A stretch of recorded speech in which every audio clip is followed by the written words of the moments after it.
고수의 국어 강사 안종민입니다. 자, 이번 시간에는 2025학년도 11월 수능 22번부터 27번까지 문학 세트 지문 한번 해설 강의해 보겠습니다. 자, 먼저 가 작품이 있고요. 가 작품이 있고 나 작품도 있습니다. 가는 현대시고요.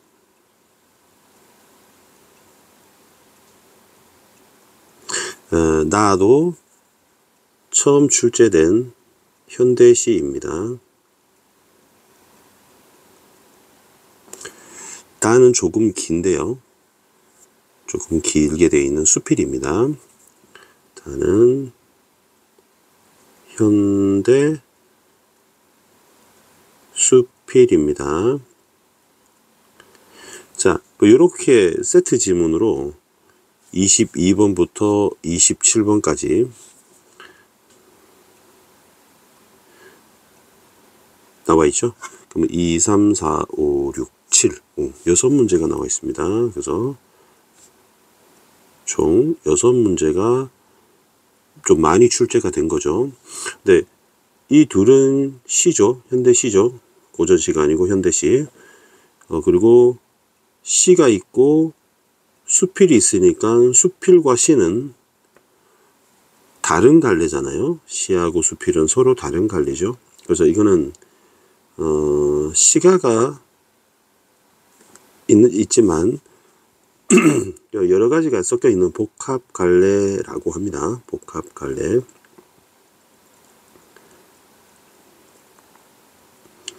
요즘은 트렌드가 이렇게 많이 나오는 것 같습니다. 그리고 때로는 수필과 그러니까 희곡과 시나리오죠. 요게 이제 번갈아 가면서 나오다가 요즘은 수필이 많이 나오는 추세입니다. 근데 26학년도에는 극이 나올지 수필이 나올지 미리 예단할 수는 없지만 아무튼 최근의 트렌드는 시와 수필이 나와 있는 복합 갈래로 출제가 된다. 다른 경우도 있습니다. 여러분 보셨을 때 가가 고전시가 나와 있고 나 역시 고전시, 옛날에 있는 시 있잖아요. 옛날에 적힌 시. 또 다는 조금 어려운 고전 수필이 나와 있는 경우가 있습니다. 자, 그럼 요거는 이제 시가가 될 것이고요. 그리고 이것 역시 복합 갈래라고 합니다. 이런 식으로 출제가 되는데 그렇게 되면 어떤 식이 되냐면 현대시 둘 중에 하나는 연계가 됩니다. 연계가 되고 나머지 두 개는 연계가 안 되는 식으로. 연계가 된다는 것은 그 해에 나온 EBS 연계 교재가 있죠. EBS 연계 교재. 그러니까 수능 특강이라는 교재와 수능 완성이라는 교재에 나왔던 작품이 출제가 되는 것입니다. 그래서 고전시가와 그 다음에 고전 수필은 100% 연계가 되고 있고 이 현대시 둘 중에 하나 그리고 이 가나다 세 개 중에 하나인 한 작품만 EBS 연계를 하는 방식으로 출제가 되어 있습니다. 자, 오늘 강의는 좀 작품을 세부적으로 꼼꼼하게 강의를 할 생각입니다. 자, 먼저 여러분은 이제 어떻게 보시냐면 연계 학습을 해야 되겠죠. 근데 이제 보는 순서는 이렇습니다. 자, 첫 번째는 보기를 먼저 보라 라는 겁니다. 보기 먼저 보라. 보기를 먼저 보고 그 가나다 작품을 보라 라는 팁을 드리고요. 두 번째는 문제를 풀 때 꼭 가나다 모두 다 보고 문제를 푸는 것이 아니라 문제 순서를 가나 다 그리고 다 한 개짜리 문제가 있습니다. 그래서 한 개짜리 문제를 먼저 풀고 뭐 가나 그다음에 나다 가다 하는 두 개짜리 문제가 있습니다. 이걸 풀고 맨 마지막에 가나, 가와 나와 다를 세 개짜리 문제를 해결하는 식으로 풀었으면 좋겠습니다. 이렇게 푸는 방법도 있습니다. 가의 보기를 먼저 보고 한 개짜리 문제를 이런 식으로 선지를 해결하는 방식도 있습니다. 쌤은 요 방식으로 한번 해볼까 합니다. 일단 먼저 가의 제목을 보니까 배를 밀며 라고 나와 있습니다. 자, 선생님은 이 작품의 제목을 보고 바로 화자와 대상, 상황 심리 중에 캐치를 하는 것이 상황이라는 걸 캐치를 할 수 있습니다. 시를 볼 때 여러분 기본적으로 네 가지를 봐야 하는데, 화자는 누구인가, 나 어떤 사람인가, 대상은 무엇인가, 누구인가, 상황은 어떤 상황인가, 이제 배를 밀고 있는 상황이다라는 거죠. 그 다음에 심리는 어떤 심리인가, 이걸 염두에 두고 이제 보시면 되겠죠. 이 작품은 연계가 되어 있는 작품입니다만 이제 보기가 나와 있을지 없을지 모르겠습니다. 자, 23번, 22번에 보기가 없고요. 25번에는 나에 관한 힌트가 나와 있습니다. 26번 보기 없고 다 역시 없네요. 그래서 연계 작품이니만큼 힌트가 없는 그런 상황이기 때문에 바로 다이렉트로 시를 봐야 할 것 같습니다. 자, 그러면 작품을 한번 보겠습니다.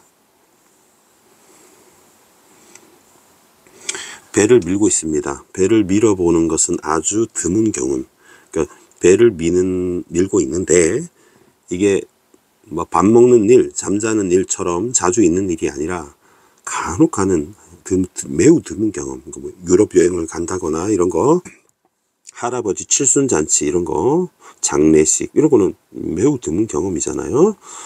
희번덕이는 잔잔한 가을 바닷물에, 그러면 화자는 가을에 바닷가에서 배를 밀어보고 있습니다 라는 상황을 알 수 있죠. 그 배를 민다는 말이 계속 반복되고 있습니다. 온몸이 아주 추락하지 않을 순간의 한 호공에서 밀던 힘을 한껏 더해 밀어주고는 아슬아슬이 배에서 떨어진 손, 순간 환해진 손을 허공에서 거둔다 라고 되어 있네요. 자, 그러면 쌤이 그림을 살짝 한번 그려보겠습니다. 지금 여기 바다가 이렇게 있고요. 바다가 있고요. 그리고 육지가 이렇게 있습니다. 그러면 여기 배가 있는데요. 미는 거니까 오른쪽으로 바다 쪽으로 밀어낸다는 거죠. 그럼 화자는 이렇게 두 손을 잡고 이렇게 밀겠죠. 그래서 이렇게 푸시를 해서 미는데, 만약에 너무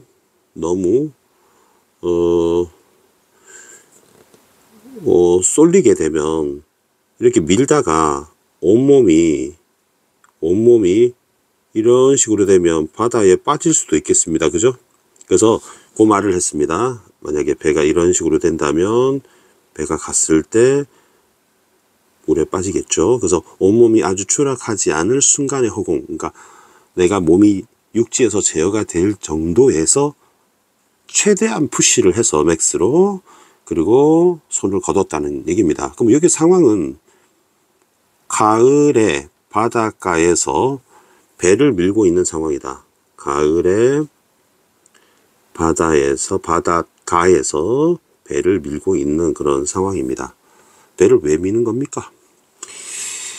사랑은 참 부드럽게도 떠나지. 자, 여러분 캐치하셨나요? 지금 사랑은 참 부드럽게 떠나지라고 했잖아요. 왜 갑자기 느닷없이 이게 나왔습니까? 자, 보시면 배가 떠나는 거죠.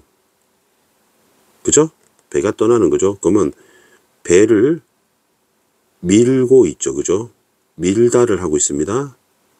그러면 그것이 내가 배를 미는 행위과 결국 일치하는 것이 내가 사랑하는 어떤 사람을, 어떤 사랑하는 연인일 수도 있고 가족일 수도 있습니다. 을 떠나보내고, 그죠? 이별하는 상황인 거죠. 그리고 보이지 않는 길을 부드럽게도 배를 한껏 세게 밀어내듯이 슬픔도 그렇게 밀어내는 것이지. 그러면 내가 연인과 이별한 상황이라면 당연히 슬프겠죠. 그런데 내가 배를 미는 것처럼 배를 밀 때 연인만 떠나보내는 것이 아니라 이별로 인한 슬픔도 밀어내어서 이 슬픈 감정을 극복한다라고 보면 되겠죠. 배가 나가고 남은 빈 물의 흉터. 그럼 이 흉터라는 것은 물에 있는 그 자국들이잖아요. 물에 있는 자국이니까 물결이죠, 물결. 근데 이 물결이 결국 그 사람과 사랑했을 때에 남아있는 미련이라든지 그리고 아픈 마음의 상처, 마상이 가라앉는다는 것은 정화가 되는 것이죠. 이별을 하고 난 후에 아픈 마음의 상처가 어느 정도 시간이 지나면 자연적으로 치유가 되는 듯하게 보입니다. 자, 그런데 갑자기 접속어 그런 데가 나오더니 내 안으로 들어오는 배요 라고 했습니다. 그럼 배는 뭐였습니까? 배는 내 사랑하는 사람이었고, 그리고 내가 생각했던 사랑, 그러니까 연인일 수도 있고, 그죠? 내가 사랑했던 어떤 사람인 거잖아요. 가족일 수도 있고. 근데 내 안으로 들어온다는 얘기는 결국에는 내가 사랑을 떠나보내고 상처도 가라앉는 듯 보였지만 훅 하고 그 사람이 마음에, 그죠? 마음에, 그러니까 남아있다는 얘기를 하는 것이죠.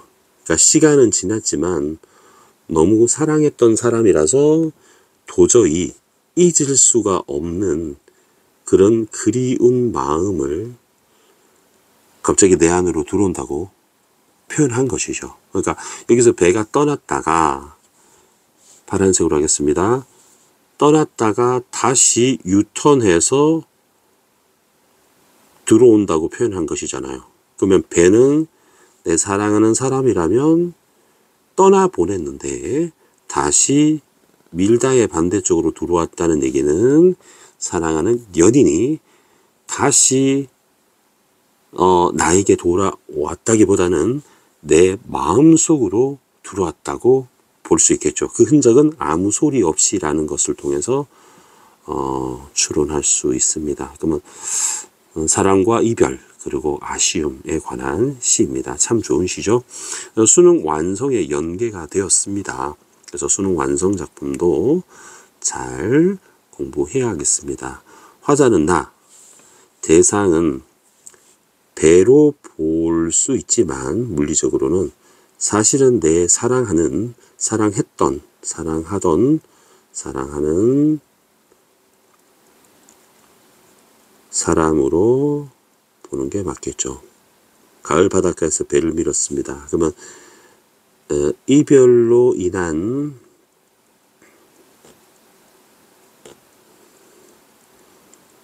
상처와, 그죠? 그리고 그 연인에 대한 그리움 정도로 보는 게 맞겠네요. 자, 그러면 표현 한번 하고 이 작품은 마치고 뭐 한 개짜리 가에 관한 문제를 풀어보겠습니다. 자, 배를 민다 했으니까 여기 밀었다도 아니고 밀겠다도 아니고 민다. 그러니까 현재형이니까 현재법이라고 합니다. 배를 민다는 말이 여기도 여기도 있고요. 여기도 있고요. 그다음에 여기도 있습니다. 밀어보고 밀어넣고 이렇게. 그래서 반복이 되고요. 반복이 되면서 그러면서도 배를 민다와 배를 밀어본다와 밀어넣는다고 변주를 했다고 볼 수 있겠죠. 심상은 역시 시각적 심상입니다. 아주 드문 경험이다 정도가 생략됐다 볼 수 있겠죠. 희번덕거리는 잔잔한 시각적입니다. 가을 계절적 배경이 있고요.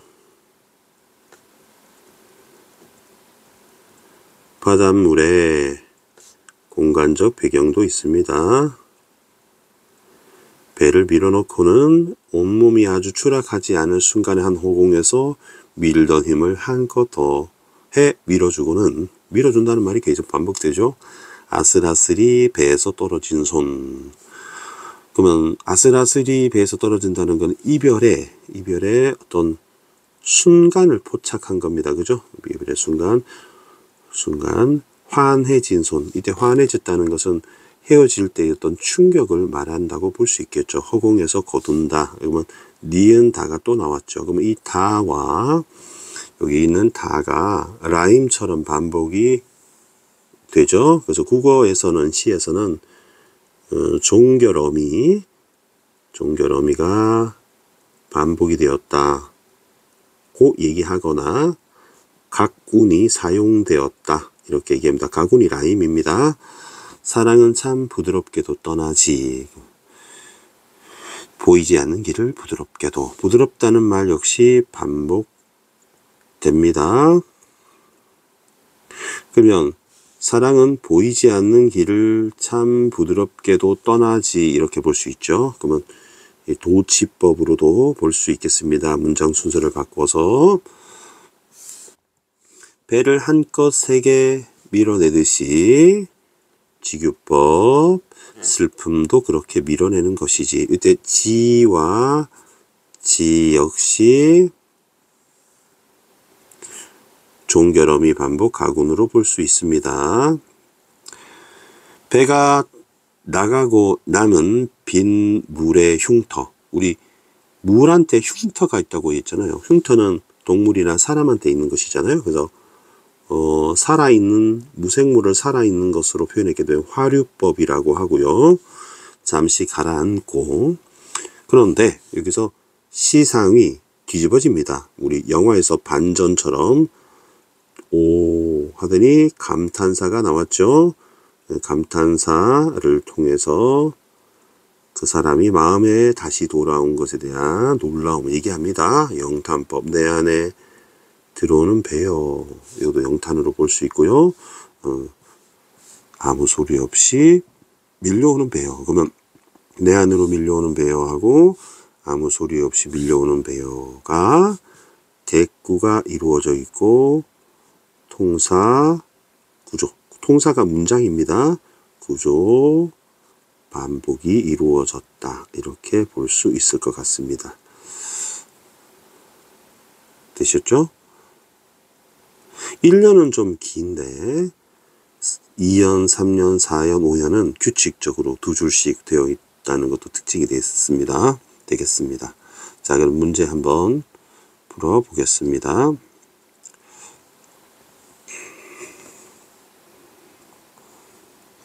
1번 하강적 이미지인데요.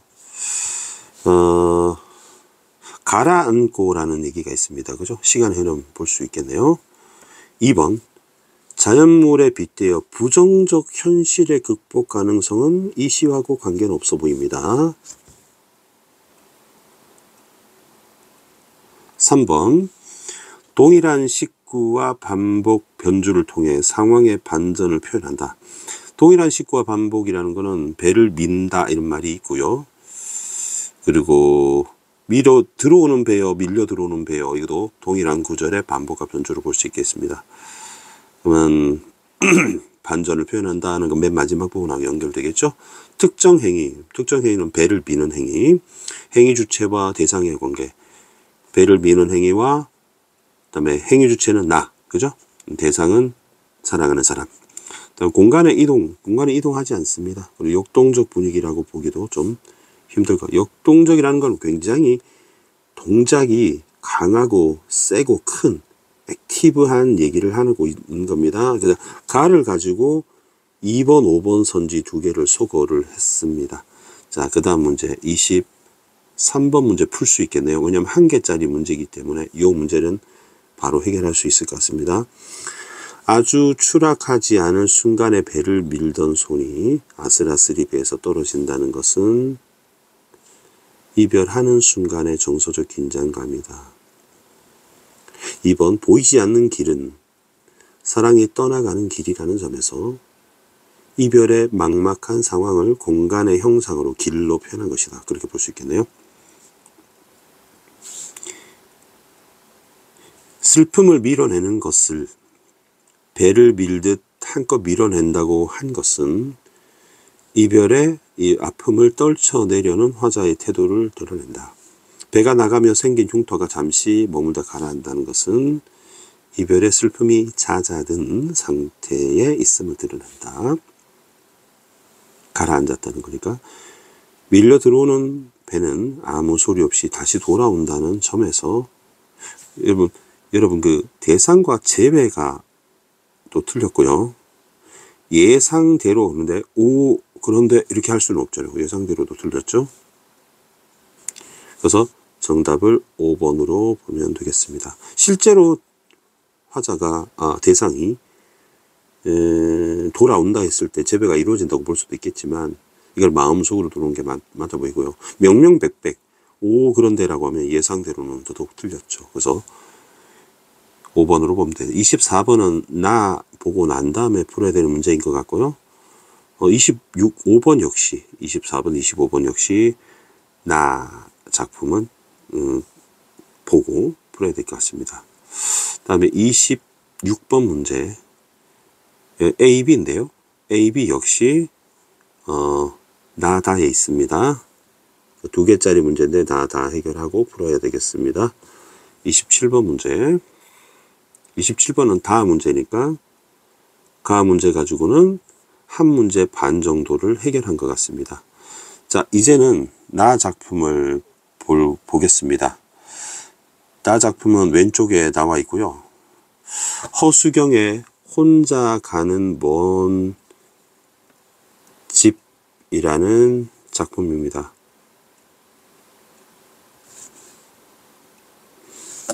킥킥 많이 나오죠. 그리고 보기를 먼저 봐야 되겠습니다. 25번 보기를 보고 이 작품에 대한 정보가 어떤 것인지 먼저 캐치한 후에 문제를 풀면 되겠습니다. 자, 나 작품 한번 읽어보겠습니다. 나 작품 읽어보기 전에 25번 보기를 먼저 보겠습니다. 일단 심적 상태, 심리죠, 심리. 심리를 얘기합니다. 나 작품에는 좀 독특한 발화 방식이 있답니다. 독특한 발화 방식. 그게 뭐냐? 끊어질 듯이 이어지는 서술. 이게 1번이고요. 말이 끝날 것 같다가 계속 이어진다. 이런 거죠. 내가 너와 함께 영화를 보고 싶은데 이러면서 이렇게 어휘의 반복적 조리 반복한답니다. 그다음에 이런 거 맥락 없어 보이는 구절의 배열. 그래서 내가 너랑 영화 보러 가고 싶은데 축구하고 싶은데 배고파서 엄마가 오시나 보다. 이렇게 말도 안 되는 소리가 막 연결된다는 얘기죠. 그 다음에 수시로 등장하는 말줄임표가 이제 점점점점점점 이런 거죠. 이게 4번이고 쉼표도 이렇게 자주 나온다 이런 거고, 이런 것이 이제 독특한 발화 방식에 들어 있습니다. 요 안에 1, 2, 3, 4, 5가 있다. 이렇게 보시면 되겠죠. 여기 이제 중요한 정보가 나옵니다. 사랑의 기억을 떠올린다. 상처를 치유하지 못한 화자의 내면을 드러낸다. 이게 1, 2, 3, 4, 5가 요걸 드러낸다는 거죠. 그렇다면 화자가 나인데 대상이 내가 사랑하는 사람 어떤 사람이겠죠. 이게 당신이라고 나오네요. 당신과 나는 사랑을 했습니다. 이제 상황은 기억을 떠올린다고 했으니까 회상 이렇게 보면 되겠죠. 회상, 회고 이렇게 보시면 되겠고, 심리는 상처를 치유하지 못한 이라고 했으니까 이제 사랑의 상처를 드러냅니다. 이러한 장치들이 이게입니다. 이것입니다. 그러면 사랑의 기억과 함께 상실의 고통입니다. 남은 생을 살아야 한다는 것. 그러면 상실, 남은 생을 살아야 한다는 복합적인 강망, 되게 복합적인 내면, 일고 내가 살아야 되나, 뭐 이런 얘기를 하고 있답니다. 자, 그러면 작품을 이제 보겠습니다. 오른쪽 볼게요. 당신이란 말 참 좋지요. 옛날에 사랑했고 지금 옆에 없습니다. 부재중입니다. 그래서 불러봅니다. 이제 없는데 막 불러보는 거죠. 킥킥. 근데 상처가 있는데 킥킥거린다 하면 미쳤나 봐요. 우리가 보통 생각할 때 상처가 좀 깊어서 좀 제정신이 아닌 것 같습니다. 저교로움의 울음이 있었던 때, 그러면 과거를 말하는 거죠. 울음, 세모처. 그러면 이제 그때 이별했을 순간을 이렇게 얘기하는 것 같습니다. 저교롭다를 네이버에서 한번 찾아보겠습니다. 저교로움을 검색해 보면 적막하고 고요하다고 나옵니다. 적요롭다. 적요하다 한번 찾아볼까요? 적요하다. 적적하고 고요하답니다. 그러면 적적한 건 뭐야? 적적하다를 또 찾아보면 적적하다는 조용하고 쓸쓸하다입니다. 그러면 돌아와서 적요롭다는 거는 고요하고 쓸쓸하고 이게 적막하다는 뜻이고요. 외롭고 고요하고 이런 얘기입니다. 적적하고 고요하고. 그러면 한 슬픔은 이 울음과 관련되죠. 문을 닫으면 또 한 슬픔이 문을 여는 것을, 슬픔이 문을 닫으면 또 한 슬픔이 문을 연다니까 사랑의 상처겠죠. 문을 여는 것을 이만큼 살아옴. 그러면 이만큼 살아옴에 상처에 기대어 라고 되어 있습니다. 그러면 그 사람이 당신이 죽지 않았을까 생각이 듭니다. 나는 이렇게 살아왔다고 본다면 이게 나와 있지는 않지만 상황은 아마 그 사람은 죽지 않았을까 이런 생각이 듭니다. 쌤이 그렇게 말하는 근거가 또 무덤이라는 벌초 이런 말이 나옵니다. 그래서 마음의 벌초에 기대해서 그 사람이 죽지 않았을까, 그래서 한이 좀 맺히지 않았을까. 그러니까 제정신이 아니어서 좀 킥킥거린다는 이 상식적으로 말이 안 되는 의성어 있잖아요. 그러면 이 킥킥하는 게 이제 굉장히 복합적인 감정이죠. 복합적 감정이라고 볼 수 있습니다. 당신을 부릅니다. 나는 당신을 부르고 있습니다. 상황은 회상하면서 당신을 부르고 있습니다. 뭐 대답하지 않겠죠. 떠났고 죽었을 거니까. 단풍의 손바닥, 은행의 두 갈래, 그리고 합침.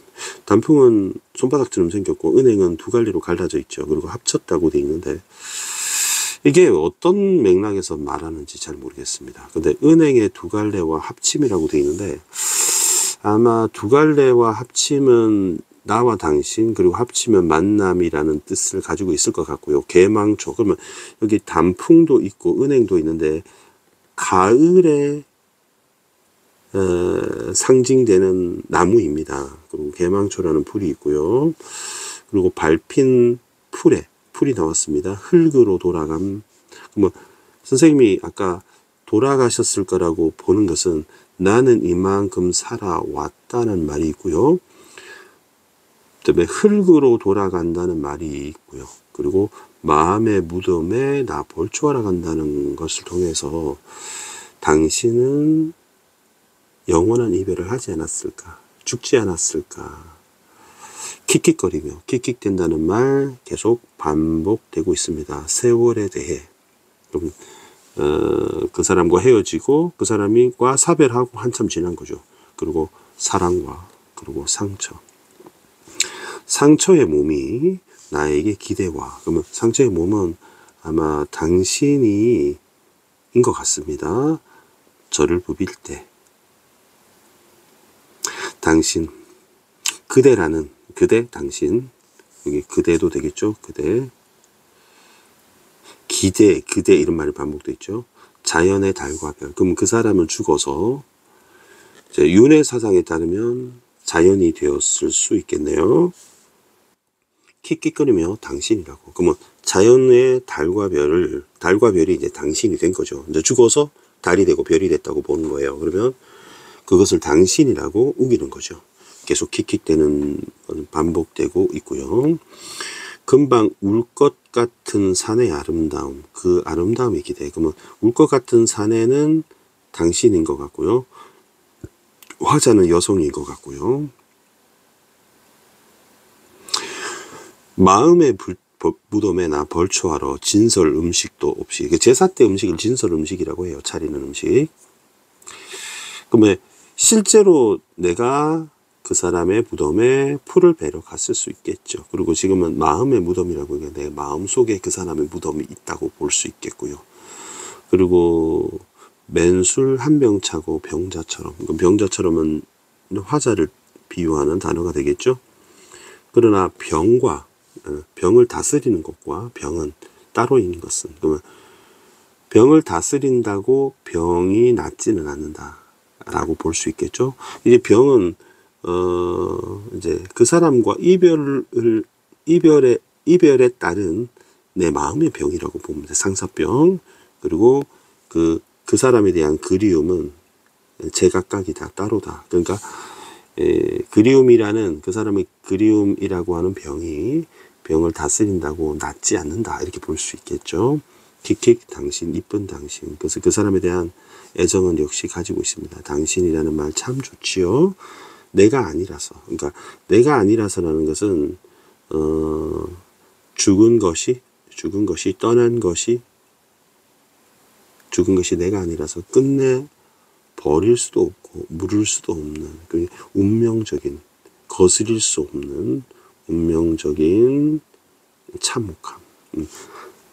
그리고 킥킥 당신. 그러나 킥킥 당신. 그래서 하지만 내 마음속에 살아있는 당신에 대한 애정을 드러내는 말입니다. 이 시가 굉장히 어렵죠. 선생님이 좀 단순하게 얘기하면 나와 당신은 굉장히 사랑하는 사이였다. 굉장히 예쁜 사람이었고 아름다운 사람이었는데 내가 당신이라는 이름을 다정하게 부를 때가 있었다. 그런데 그 사람이 어느 순간 참혹하게 떠났다. 저승으로 하늘나라로 갔다. 그래서 나는 혼자서 그 사람을 보내고 한참을 살아왔다. 그리고 지금은 회상을 하고 있다. 그 사람의 사랑의 기억을 떠올리고 있다. 이렇게 볼 수 있고요.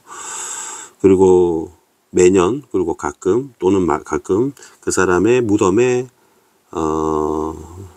술 한 병 들고 벌초하러 찾아갔을 때를 회상하고 제 마음속에 이제 그 사람의 무덤을 두고 그 사람을 그리워하는데 마치 있을 때처럼 그 사람을 부르는데 킥킥거리고 있는 게 이제 좀 제정신이 아닌 거죠. 잊을 수 없는 당신에 대한 마음이 너무 강해서 복합적인 감정을 드러내고 있다. 자기 혼자 살아온 것에 대한 죄책감도 있어 보이고요. 그 사람에 대한 사랑하는 마음, 그리워하는 마음, 슬픔, 절망, 이런 것들이 복합적으로 있습니다. 그 사람에 대한 상처가 굉장히 상실감이 큰 사람이다. 이렇게 볼 수 있겠죠. 자, 그러면 표현 한번 살펴보겠습니다. 쌤, 이 작품을 굉장히 자세하게 했습니다. 당신, 여기 생략법 보이고요. 당신이라는 말 참 좋지요. 쌤이 조금 확대하겠습니다. 여러분 이제 필기하기 좋게 아까 진작에 확대해 드릴 걸 그랬네요. 다음 반복법이 있습니다. 그리고 참 좋지요. 이게 경어체를 쓰고 있습니다. 그래서 불러봅니다. 쉼표 사용했고요. 킥킥거리며 한때 저교로움이 울음이 있었던 때 또 역시 반점 쉼표 보이고요. 한 슬픔이 문을 닫으면 슬픔이 문을 닫는다. 의인법이고요. 또 한 슬픔이 문을 연다. 문을 닫는다. 문을 연다. 네. 대꾸법 문장 구조 반복이 있습니다. 이만큼 살아오매 상처의 기대 나 킥킥 말줄임표 생략법 있고 당신을 부릅니다. 단풍의 손바닥 은행의 두 갈래 그리고 이런 거 이제 열거법이고요. 합침 개망초의 시름 밟힌 풀의 흙으로 돌아감 당신 생략법도 있습니다. 킥킥거리며 세월에 대해 혹은 사람과 상처의 몸이 나에게 기대와 저를 부빌 때 당신 그대라는 자연의 달과 별 킥킥거리며 당신이라고 킥킥거리는 거 청각적 심상으로 볼 수 있습니다. 금방 울 것 같은 산의 아름다움 그 아름다움의 기대 반복법 기대도 반복법입니다. 마음의 무덤에 마음의 무덤은 이제 A의 B 해서 원관념을 보조관념으로 비유한 A의 B 은유법으로 볼 수 있습니다. 나 벌초하러 진설 음식도 없이 술 한 병 차고 시각적 심상이고 병자처럼 지규법이죠. 그러나 치병과 환호가 따로인 것을 킥킥 의성어죠. 의성어는 음성상징어로 볼 수 있습니다. 음성상징어 의성부사 의태부사를 음성상징어라고 합니다. 이쁜 당신이라는 말 참 좋지요. 당신이라는 말 참 좋지요 라는 문장은 저 맨 일행에도 있고요. 여기도 있습니다. 반복이 되고 있습니다. 내가 아니라서 끝내버릴 수도 없는 부를 수도 없는 여기 이제 대꾸가 보이고요. 참혹함 그러나 킥킥 당신 그래서 혼자 가는 먼 집이라는 이제 섬세한 감정을 드러내는 좋은 작품이었다고 봅니다. 그러면 이제 22번 문제 다시 한번 보면서 적용을 해 보겠습니다. 22번 문제 하강적 이미지라고 했는데요. 하강적 이미지가 있을까요? 밟힌 풀의 흙으로 돌아감 하강적 이미지라 보기는 힘들어 보이는데요. 그래서 쌤이 요거를 소개하겠습니다. 2번 안 봐도 됩니다. 동일한 구절의 반복과 변주 있습니다. 근데 반전은 아니죠. 그래서 소거를 하면 답을 4번으로 보면 되겠죠. 특정 행위는 아까 배를 밀다 이런 행위가 있었고요. 이번에는 당신을 부르는 행위가 있죠. 그리고 당신과 나의 관계를 드러낸다 이렇게 볼 수 있겠네요. 23번 문제 아까 해결했고요. 24번 문제 당신은 어떠냐.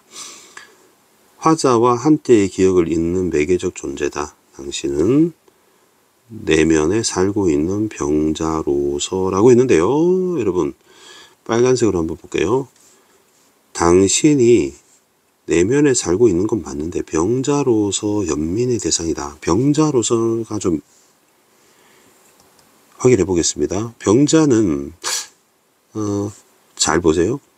나 벌초하러 진설 음식도 없이 맨술 한 병 차고 병자처럼이니까 병자는 나죠. 그죠? 나가 될 것 같습니다. 정답 2번으로 보면 되겠습니다. 눈앞에는 없지만 부름으로 불러일으켜지는 대상이다. 버릴 수도 없고 부를 수 없는 운명적 존재다. 숙명적 존재다. 사랑과 슬픔을 동시에 경험하게 하는 이중적 존재다. 자, 이해되셨을 겁니다. 25번 문제 보겠습니다. 킥킥은 그 웃음의 의성어다. 사랑과 슬픔이 내재된 복합적 정서를 드러낸다. 사랑에 기대 킥킥 당신을 부른다. 말줄임표 쉼표 상실의 고통. 사랑이 희미해지는 아니죠. 그죠? 희미해지지는 않습니다. 정답 2번 보면 되겠습니다. 사랑과 상처, 맥락 없이 보이는 감정이 뒤섞인 내면이다. 마음의 무덤은 심적 상태를 형성한 서술로서 상실의 고통을 산하는 내면이다. 이쁜 당신 말 참 좋지요. 끊어질 듯 이어지는 서술로서 사랑의 감정을 품고 있는 화자의 내면이다. 맞는 말이 되겠습니다. 자, 여기까지 하니까 벌써 4문제를 해결했습니다. 26번도 풀 수 있을까요? 자, A는 치병과 환우는 따로인 것은 입니다. 그러면 파란색으로 표시하기입니다. 병이라는 것과 내 마음의 병, 이별의 아픔, 상실과 그리운 내 병을 다스리는 것과 내 그리운 마음은 따로다. 그러면 1번 선지에서 치병의 노력으로도 병이 사라지지 않는다. 사라지는 것은 아니다는 화자인식 맞는 말이 되겠네요. 정답 1번으로 보면 되겠습니다. 2번에 대상의 아름다움을 발견했다. 환우를 의식하지 않게 되었다. 쌉소리네요. 그러면 27번 한 문제가 남았습니다. 27번 보기를 보겠습니다. 편지 있죠? 편지를 쓰면 요즘 편지 참 쓰는 거 드문 일인데 받는 사람과 1번 쓰는 사람을 위한 것이기도 하다라고 했습니다. 편지를 받는 사람을 위해서 보통 쓰잖아요. 근데 쓰는 사람 자신을 위해서 쓰기도 한답니다. 상대에 대한 열망으로 사랑의 편지를 쓰지만 오늘은 사랑 시리즈네요. 결국 자신을 표현하는 글이다가 쓰는 사람 2번을 말하는 겁니다. 자신을 이상화하려는 욕구에 빠져 있기에 편지는 그녀는 받는 사람이 되겠죠. 사랑할 만한 그로 채워진다. 사랑 편지를 받는 그녀는 편지 속에 그를 사랑하고 편지를 쓰는 그도 편지 속에 그에게 매료되어 있다. 이런 식의 자기 고백이 지속될 수 없는 것은 이상화된 그와 실제 그 사이에 간격을 보여주는 부끄러움 때문이다. 자, 이런 얘기가 나와 있는 것 같습니다. 지금 보니까 우리가 어떤 사람이 이제 편지를 쓰고 있다고 생각을 합시다. 편지를 쓰고 있다고 생각을 합시다.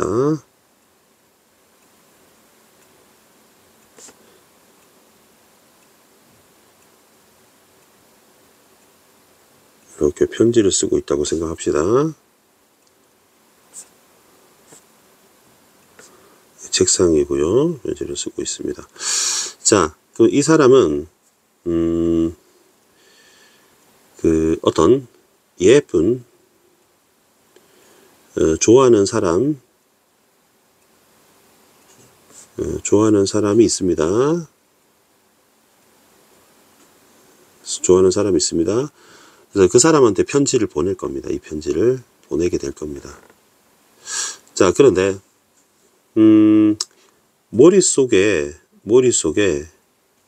이 그가 있고 이 그녀가 있을 때 머릿속에 그리는 그 자체가 되게 좀 이상화된 모습이라는 거죠. 이상화된 모습이라는 거죠. 그래서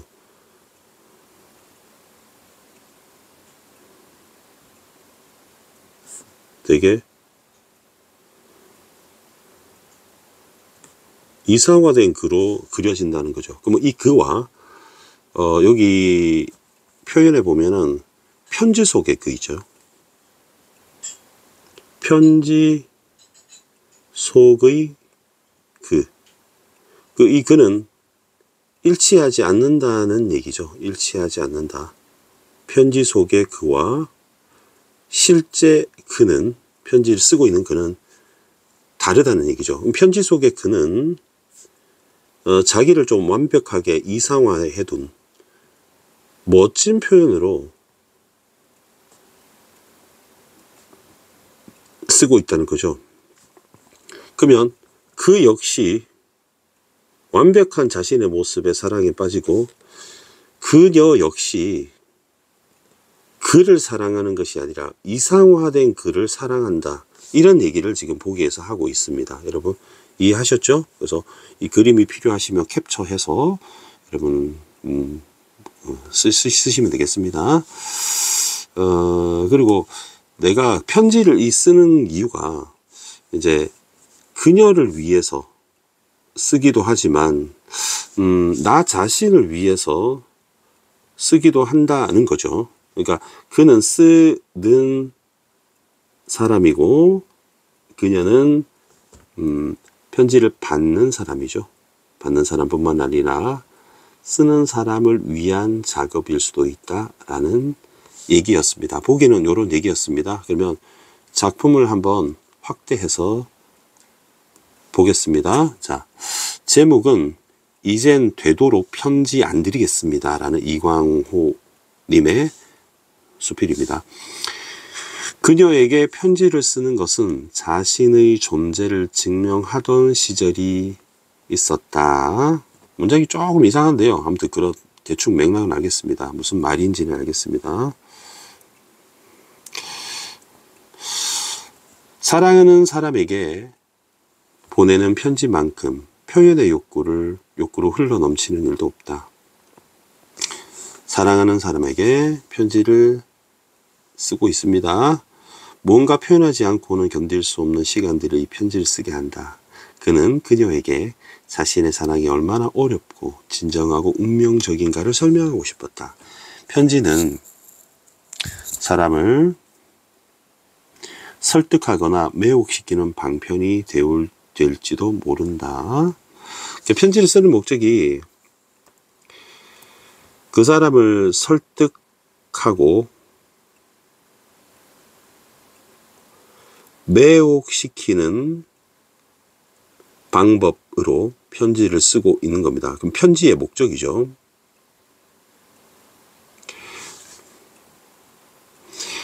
그러나 모든 사랑의 편지는 마지막 순간에 도구적이지 못하다.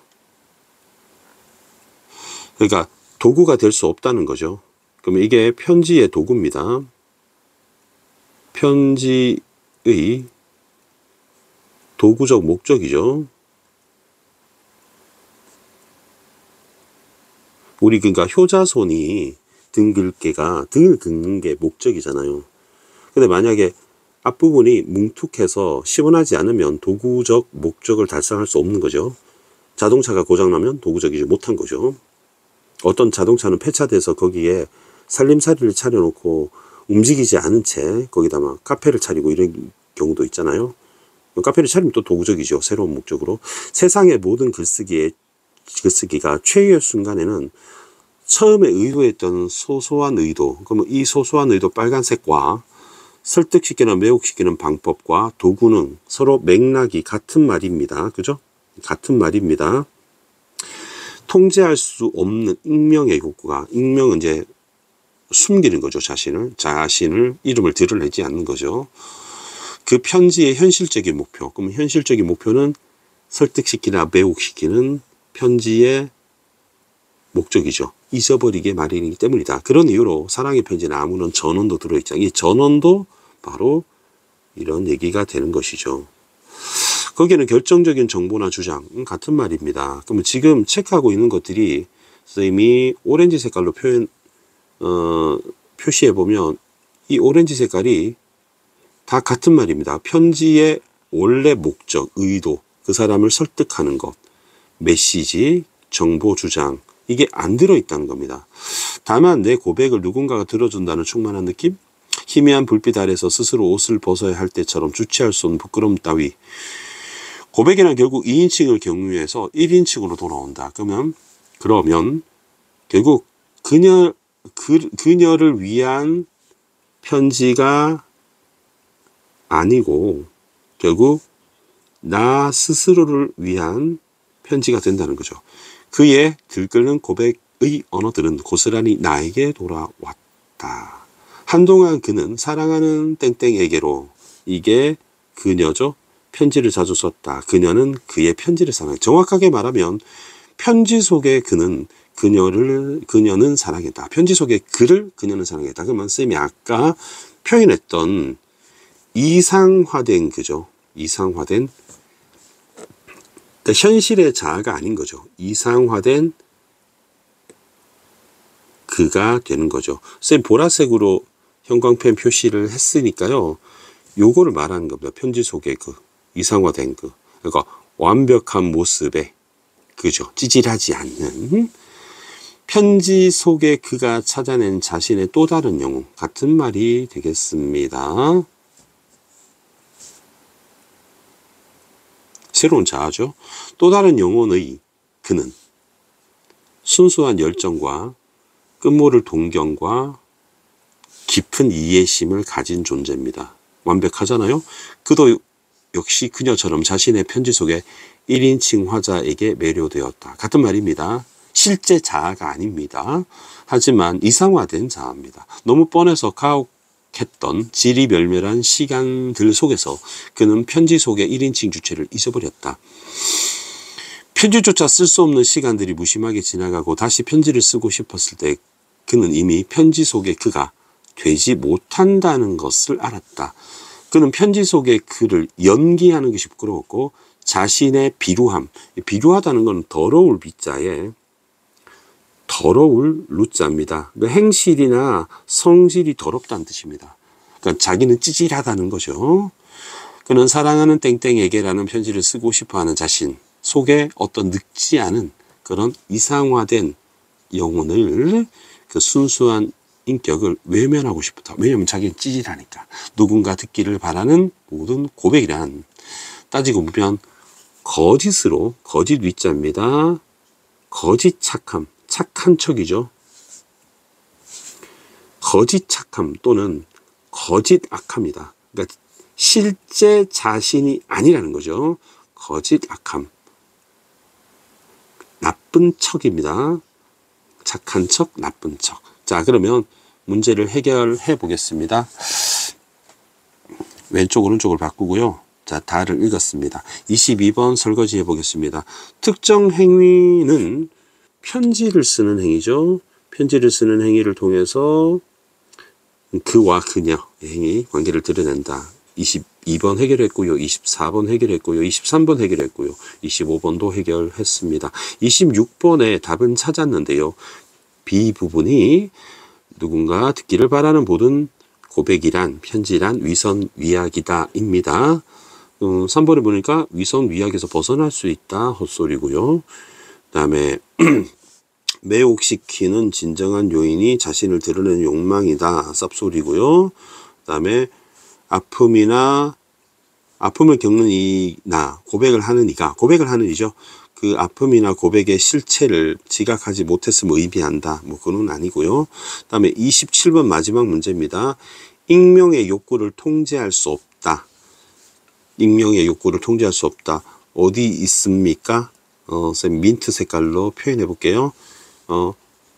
익명의 욕구를 통제할 수 없어서 현실적 목표를 잊어버리게 되었다라는 겁니다. 편지의 목적을 달성하지 못하는 겁니다. 그러면 편지의 목적을, 제대로 된 목적을 달성하지 못한다는 것, 이것이랑 그다음에 상대를 향한 나의 사랑이 운명적이어서 사랑을 멈출 수 없다는 것과 관련이 전혀 없죠. 정답 1번입니다.